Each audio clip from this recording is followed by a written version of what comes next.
sería genial que nosotros aprendiésemos de los ejemplos que vemos en los demás. En la vida diaria, nosotros constantemente estamos viendo, observando buenos ejemplos que debemos seguir. Pero también vemos malos ejemplos que debemos evitar.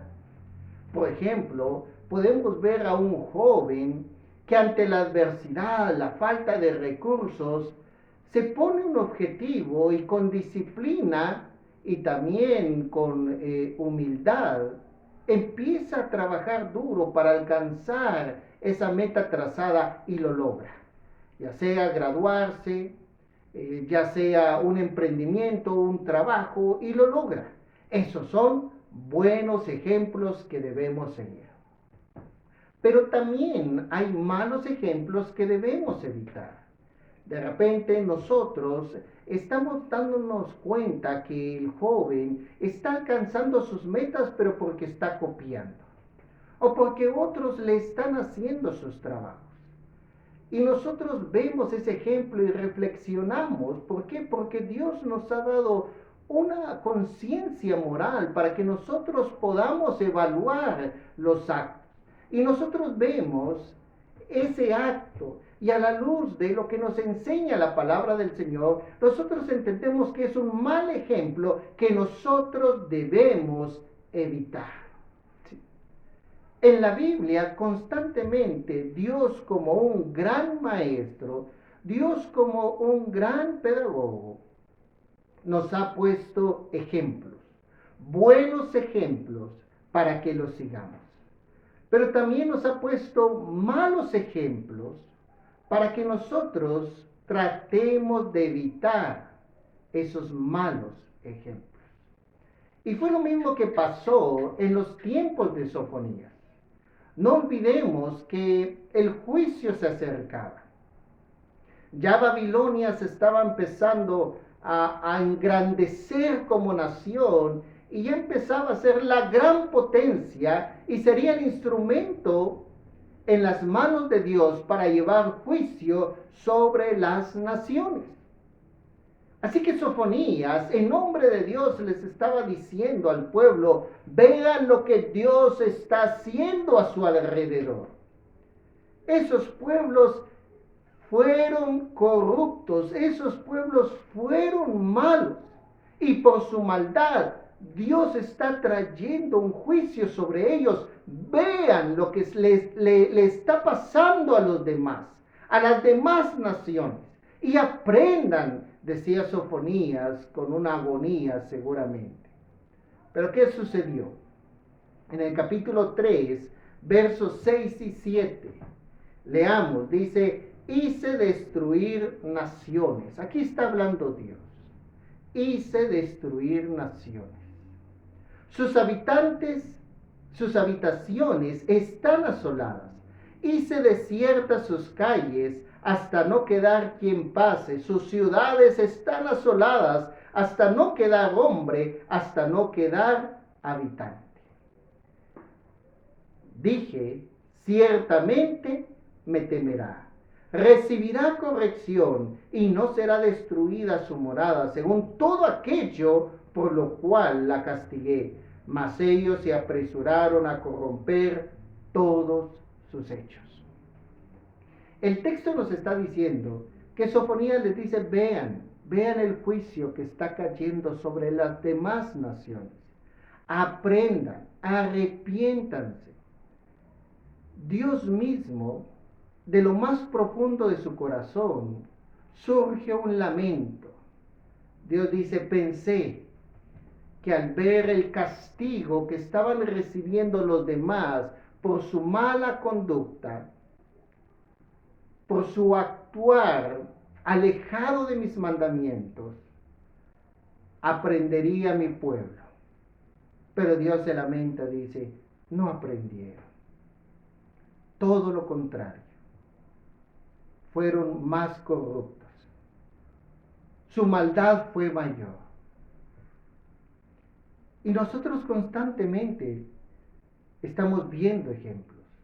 Jóvenes, niños, que están allí en este estudio familiar.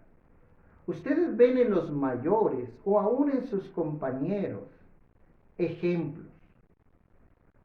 ¿Cuántas veces no hemos visto personas que no escuchan consejo, que no siguen los mandamientos de Dios y se alejan de Dios? Y lejos de Dios, ¿qué encuentran? Lo único que encuentran es una vaciedad en su corazón. Se sienten vacíos.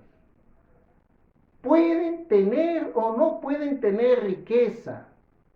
Pueden tener o no tener fama o nombre. Escúchenlo bien. Pueden tener tanta diversión como no tenerla. El problema es que lejos de Dios no encuentran nada que llene su necesidad. Se sienten vacíos y no encuentran lo que están buscando. Debiéramos aprender de eso. Pero también vemos gente y conocemos personas que aún en la adversidad, aún en la enfermedad, mantienen gozo, alegría, esperanza. Mantienen un temple ante las pruebas. Y uno dice, ¿de dónde proviene eso? ¿De dónde proviene su sabiduría para guiar a sus hijos, para cuidar a su familia, para estimar a su esposa? Pues todo viene y dice, no, es su relación con Dios. Entonces esos son ejemplos que debemos seguir. Pero en muchas ocasiones nuestro orgullo nos juega mal y nos equivocamos y pensamos que nosotros podemos por nosotros mismos, como le pasó al pueblo. El pueblo estaba viendo qué es lo que Dios estaba haciendo con las naciones alrededor y al final, aunque veía, estaban ciegos. ¿Por qué? Porque ellos dijeron, no, ¿qué nos puede hacer Dios a nosotros? El verso 8 dice, por tanto, esperadme. Aquí está la sentencia. Dice Jehová, hasta el día que me levante para juzgaros. Porque mi determinación es reunir las naciones, juntar los reinos, para derramar sobre ellos mi enojo. Todo el ardor de mi ira, por el fuego de mi celo, será consumida toda la tierra. En otras palabras, les está diciendo, como ustedes no aprenden de lo que está pasando a su alrededor, solo esperen. Solo falta esperar. Es como cuando la tragedia viene, se acerca y ya no hay otra opción. Vendrá, dice. Y fue lo que sucedió.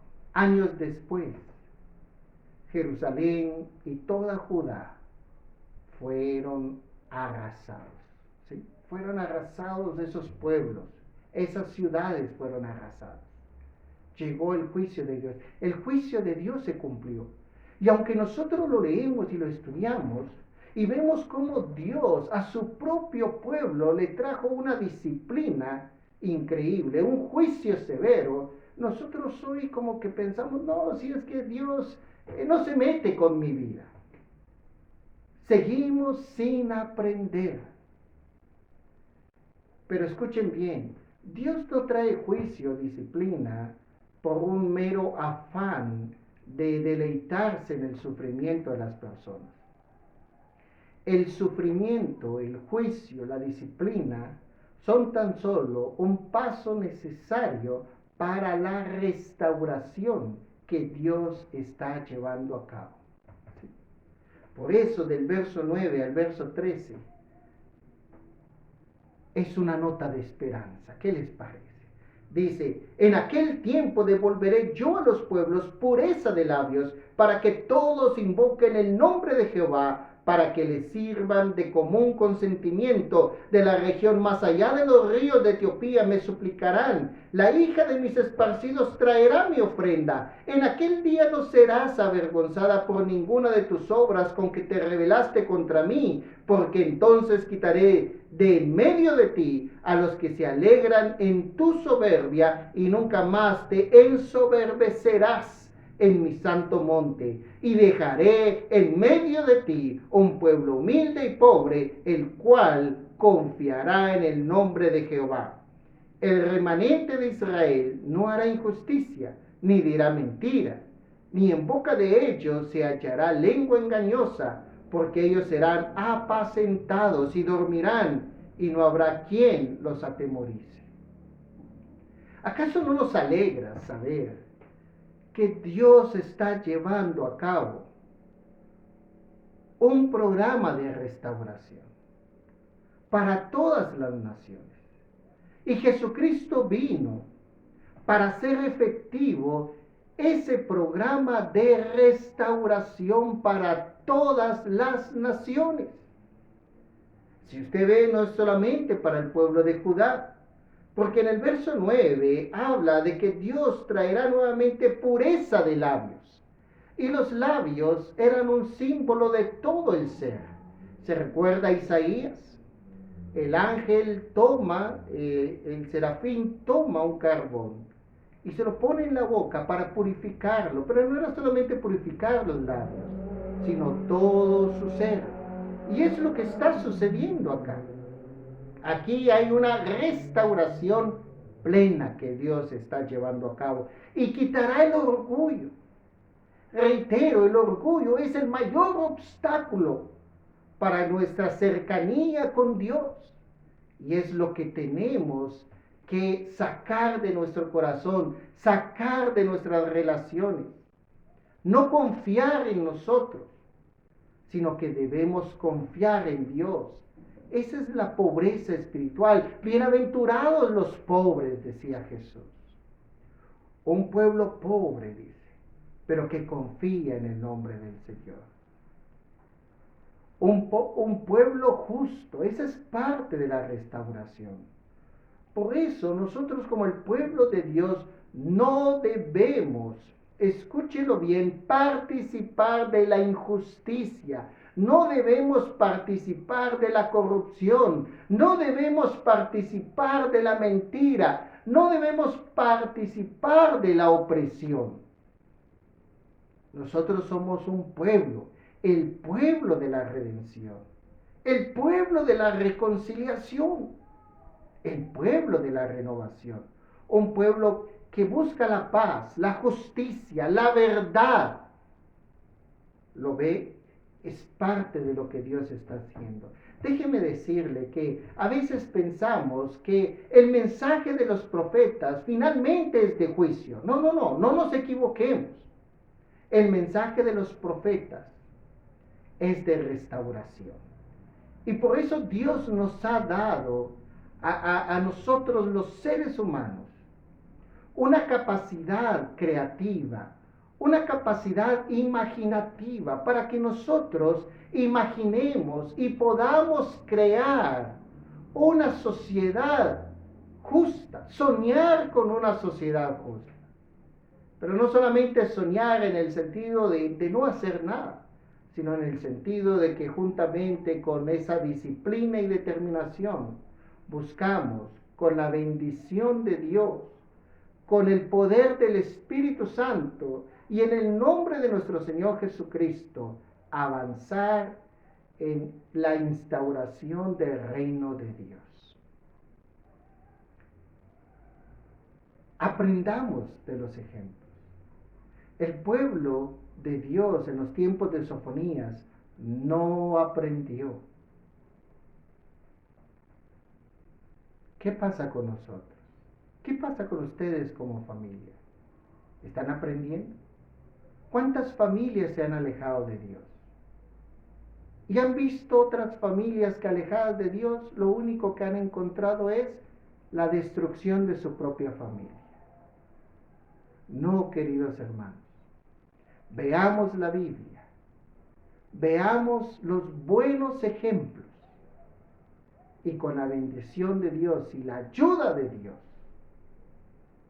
busquemos imitar esos buenos ejemplos. Que Dios los bendiga, que Dios nos siga ayudando y nos veremos el próximo jueves en otro estudio más de Sofonías. Que Dios los bendiga.